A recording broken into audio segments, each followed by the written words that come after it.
तुमने वो वीडियो देखा था जो मैंने कल अपलोड किया था। एक औरत JF के एयरपोर्ट पर उतरी, हाथ में पासपोर्ट था एक ऐसे मुल्क का जो इस दुनिया में मौजूद ही नहीं। सवाल नंबर 1, वो औरत किस दुनिया से आई थी? सवाल नंबर 2, अगर वो वाकई किसी दूसरी दुनिया से आई थी तो फिर उसने इतनी साफ अंग्रेजी कैसे बोली? और सवाल नंबर 3, जो फ्लाइट उसने टोक्यो से ली, क्या किसी ने उसका पासपोर्ट, टिकट या वीजा चेक नहीं किया? टोरेंजा।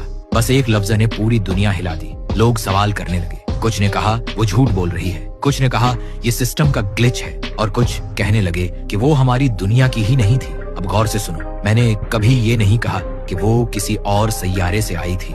मैंने कहा वो किसी और डायमेंशन से आई थी।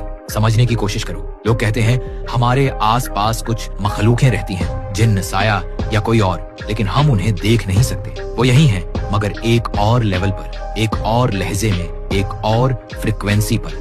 साइंटिस्ट इसे मल्टीवर्स कहते हैं, दीन कहते हैं ये गैब की दुनिया है, और कुछ लोग कहते हैं यहाँ वक्त और जगह अपने आप में घूम जाते हैं। शायद वो औरत कभी हमारी दुनिया के लिए बनी ही नहीं थी। शायद उसका जहाज एक ऐसे दरवाजे से गुजरा जो खुलना ही नहीं चाहिए था। बस एक छोटी सी फ्लाइट और 2 रियलिटीज के दरमियान की लकीर मिटा दी गई। उसकी दुनिया में अमेरिका अलग था, झंडा, शहर, लोग सब थोड़े बदले हुए। शायद उनका न्यूयॉर्क भी था, लेकिन उसकी बुनियाद किसी और ने रखी थी। और जब वो यहाँ उतरी, हमारे सिस्टम ने उसका पासपोर्ट असली पहचान लिया, क्योंकि उसकी रियलिटी में वो असल था। चिप, होलोग्राम, सब कुछ ठीक था, लेकिन एक पैरेलल जमीन से। तुम पूछते हो टिकट कैसे चला गया बिना चेक हुए? क्या पता जिस सिस्टम से वो आई वो भी यहाँ चल रहा हो, बस एक और वर्जन में। सोचो जरा, अगर मल्टीवर्स हकीकत है तो तुम्हें स्पेसशिप की जरूरत नहीं, सिर्फ एक ग्लिच इन टाइम चाहिए। कुछ रिसर्चर्स कहते हैं हवा में छोटी छोटी दरारें होती हैं जो कुछ लम्हों के लिए खुलती हैं। अगर कोई उनसे गुजर जाए तो वो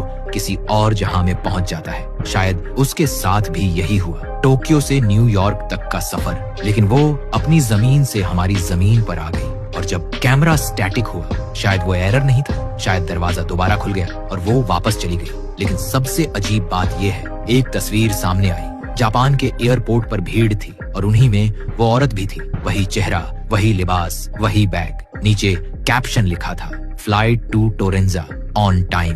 अब सवाल ये है, क्या वो हमारी दुनिया छोड़कर चली गई या हम उसकी दुनिया में आ गए?